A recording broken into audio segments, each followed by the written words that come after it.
Je sais qu'on a là, je l'ai vu tout à l'heure, je le vois plus physiquement, mais c'est Patrick Benjamin avec qui on échange et que vous connaissez bien globalement là-dessus. Et effectivement, sur cette question, mode projet, ponctuel ou autre, il y aura plein de trucs à dire là-dessus. Alors, je pense on considère qu'on a fait un premier tour sur les accidents du travail graves et mortels, et sur ça globalement comme priorité. Oui, pardon, vous avez tous les droits. J'ai juste un regret, parce qu'en fait, on l'a pas dit, on l'a dit, mais sans vraiment le dire, il y a aussi le levier du dialogue social qui semble important à souligner, parce que la charte sociale, c'est une démarche des partenaires sociaux, il faut le rappeler.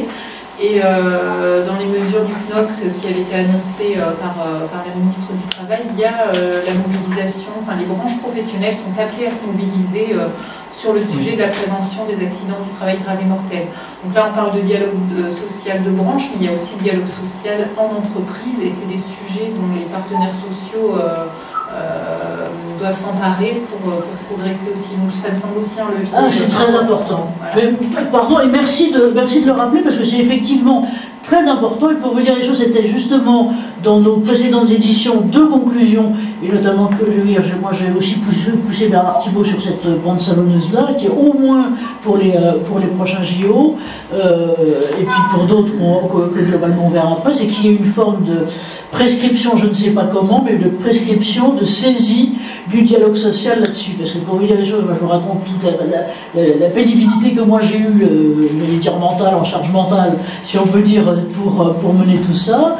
C'est que moi, mes copains, c'est pas les directeurs généraux, c'est plutôt au niveau les préventeurs de l'organisation ou autre, y compris au niveau du dialogue social, et qui m'ont dit, mais Anne-Marie, moi j'ai interviewé, disait mes potes, je ne vous dirai pas qui, ni où, mais les CSE des entreprises qui avaient contractualisé pour savoir et que dalle, le sujet de la charte sociale n'a jamais été évoqué. Un autre là aussi qui est là pour le coup plutôt dans une très grosse structure et qui est en position de cornaquer, si on peut dire, le dialogue social monde globalement là-dessus. Il m'a dit, mais Marie, moi j'avais mis des RH de partout, et ben après, parce que je l'avais appelé après coup, et il me dit, et ben en fait non, le sujet n'a en tant que tel pas été évoqué. Et donc effectivement, on a une forme d'obligation de percolation sur les différents sujets. Pardon, c'est moi qui...